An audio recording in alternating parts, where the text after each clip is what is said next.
Turabaramukije cane bene data bakunzi ba kino kiganiro igitondo gishasha amahoro umugisha no kugubwa neza nivyo tubipfurije bitangwa n'Uhoraho Imana umuremyi w'ijuru n'isi.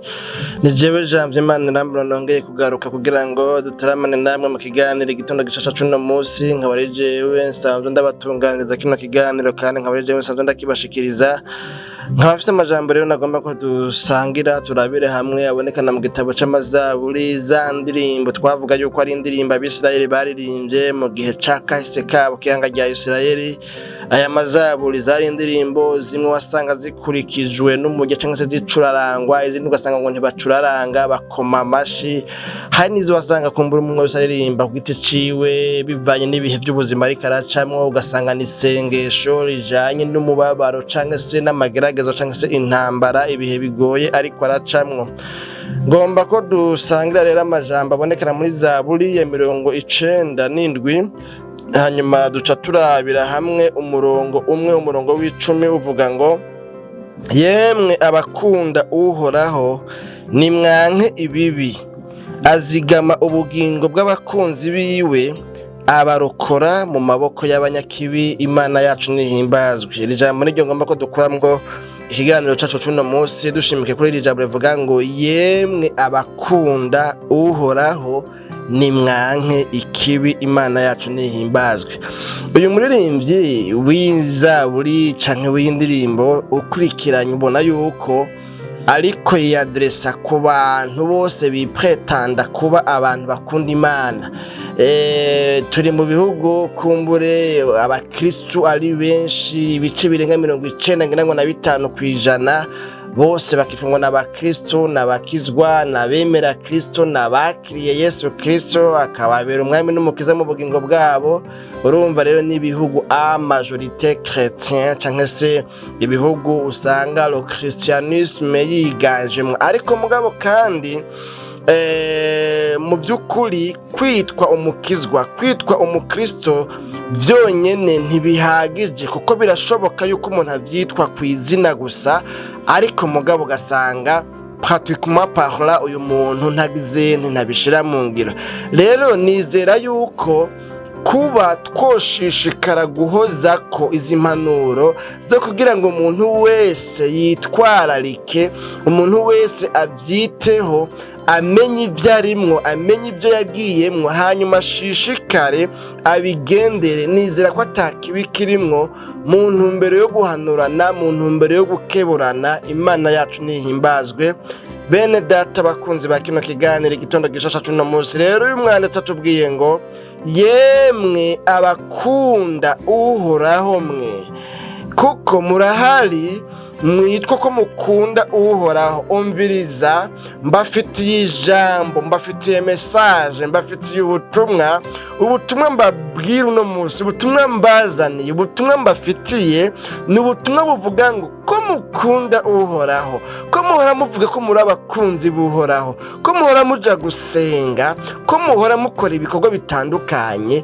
Umviriza, iki kintu naco mucongereko, kuko Imana mukunda, kuko Uhoraho mukunda arafise ivyo yanka, kandi ivyo yanka navyo ntushobora kubikunda ngo ugume uri umukunzi wiwe. Ugomba kuba umukunzi w'umuntu bisaba yuko ivyo yanka nawe uba oblige yo kuvyanka, kuko mu migenderanire mufitaniye, mu bugenzi no mu rukundo mufitaniye, usanga kubwira ngo jewe ndanka umuntu ambwira gutya, jewe ndanka umuntu amfata gutya, jewe ndanka umuntu yambara ikintu canje, jewe sinambarana n'abandi, jewe ndanka ibi na biriya.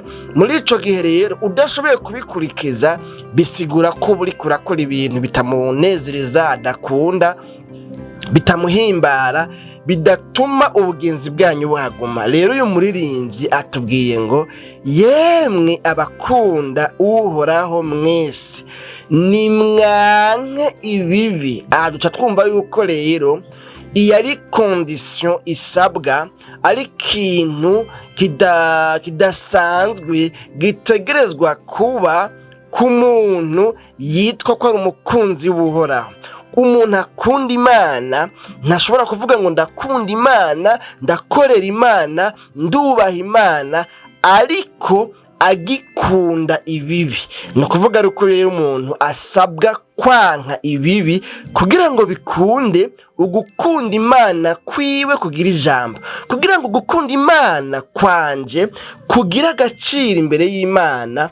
Nuko no kuvangura uko gukunda Imana, nuko no kuvangura no gukunda ibibi. Gukunda ibibi kukiri muri jewe, nkikunda ibibi, ibibi bikambamwo, bikanganza, bikanyiganzira, ntibikunda yuko nuvuga ngo ndakunda Imana, hanyuma uko gukunda Imana kugira ijambo, kugira valeur, kugira agaciro imbere y'Imana. Ariko umuntu wese yipfuza gukunda Imana, yipfuza gukundwa n'Imana, yipfuza kugiranira imigenderanire myiza hagati yiwe n'Imana, yipfuza ko gukunda Imana kwiwe kugira ijambo imbere y'Imana, biramusaba yuko yimenyereza, akongera akitwararika, ahubwo akabishira ku muzirikanye, mbere akabishira mu ngiro, akagerageza uburyo bwose akanka ibibi, kuko Imana ni Imana yera. Uhoraho ni Imana yera, ni Imana yanka ibibi, ni Imana yanka ubugizi bwa nabi, niko novuga, ni Imana yanka icaha, ni Imana yanka ibyaha. Imana yacu nidutabare. Ngaho no murongo tubonye avuze ngo uyu Uhoraho rero ahora zigama ubugingo bw'abakunzi biwe. Uhoraho, umuntu iyo amaze guharanira kugira ibimuranga vyerekana yuko ari umukunzi wiwe, uyu muntu bica bituma Uhoraho azigama abakunzi biwe. Iyo umuntu ari umukunzi w'Imana, iyo umuntu gukunda Imana kwiwe kwemewe, kuko yemewe kukuvangura n'iby'Imana itanezererwa, uyu muntu aca umukunzi wiwe. Abaye umukunzi w'Uhoraho rero, ngo Uhoraho nawe bisigaye asigara akorera uyu mukunzi wiwe, ngo arazigama ubugingo bwiwe, ntiyemera ko ubugingo bwiwe bupfa guhungabanirizwa umutekano.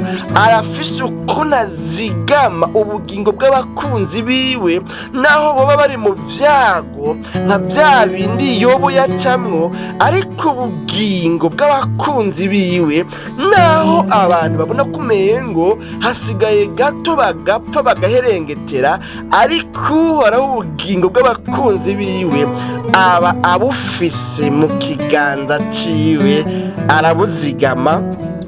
Imana yacu nidutabare. Hanyuma kandi ngaha twabonye irindi jambo yavuze ngo abarokora, no kuvuga abakunzi biwe arabarokora mu maboko y'abanyakibi. Imana yacu nihimbazwe. Bene data bakunzi ba kino kiganiro igitondo gishasha, nano majambo rero kandi ntiduhava tunavuga menshi, bakora murabizi yuko atari intumbero yo guteba, turiko twipfuza yuko kumbure bidukundiye umuntu yotwara umwanya mutoya. Aha rero ntumbereye kuvuga ngo uyu muririmbyi yavuze ngo abakunzi b'Uhoraho, Uhoraho arazigama ubugingo bwabo, kandi ngo Uhoraho arabarokora akabakura mu maboko y'abanyakibi. Imana yacu nidutabara. Turi mu bihe hari ibibazo byinshi, hari ubukene, hari indwara zinovuga ngo z'ivyaduka, hari ubushomeri, hari ibibazo bitandukanye bituma umuntu abona ko abayeho yugarijwe imbere n'inyuma. Ariko umuntu iyo amaze kuba umukunzi w'Uhoraho by'ukuri, ugukunda Imana kwiwe, akakurobanura, akagukura mu bibi, ntavange ugukunda Imana wakuvange n'ibibi, uyu muntu Imana iramurokora mu maboko y'abanyakibi, kandi Imana irazigama ubugingo bwiwe. None rero byoba byiza wewe ukunda Imana, wewe usenga Imana, wewe wamukizwa, wewe wamuririmbyi, wewe wamukozi w'Imana, urushirije kwanka ikibi cose iyo kiva kikagera, kwanka ivyaha, ububeshi, ubushakanyi, ubusambanyi, amacakubiri y'amoko, inzigo n'urwango n'ibindi vyinshi, kudakorera Imana gutandukanye mu buryo butandukanye. Ivyo vyose kubera ko Imana ivyankurunuka, nawe ukwiye kuvyanka kugira ngo bikunde ubucuti bwawe n'Imana bube ubucuti bushitse. Nano majambo mwese abayumvise, Imana nyene amahoro ibahe umugisha. Mbipfurije kuri uno musi yuko mworushiriza kwanka ikibi kugira ngo bikunde mube abakunzi b'Imana bashitse, hanyuma Imana nayo izozigama ubugingo bwanyu kandi yongere ibarokore ibakuye mu maboko y'abansi banyu. Dusenga Imana naho mu kiganiro c'ubutaha. Mwami Yesu, tugushimiye cyane kubwa n'amajambo twumvise. None rero umuntu wese yumvise ano majambo akaba yumva ko hari ico atsinzwe nayo, atsinzwe kuri yo, kumbure yitwa ko afise izina rukristo ryo gukunda, ryo gukunda Imana, ryo gukorera Imana, ariko mugabo akaba agifise ibibi yimatanije navyo akunda yibuhiyeko, hanyuma akaba ahisemo kwihana akavuga ngo Mana, ndagomba kuba umukunzi wawe abushitse, yihanye, atunganye, adakunda ibibi, adacuditse n'ivy'isi, ariko acuditse nawe. Uyu muntu n'icumugirira neza, umukuze ko imbabazi, ibisigaye muberekeje muri vyose, buri bwana nawe mubwire neza ivyo ugomba vyose bishikare kumubako, mw'izina ryawe gira Kristo Yesu, no kusavye tuvyizeye. Amen.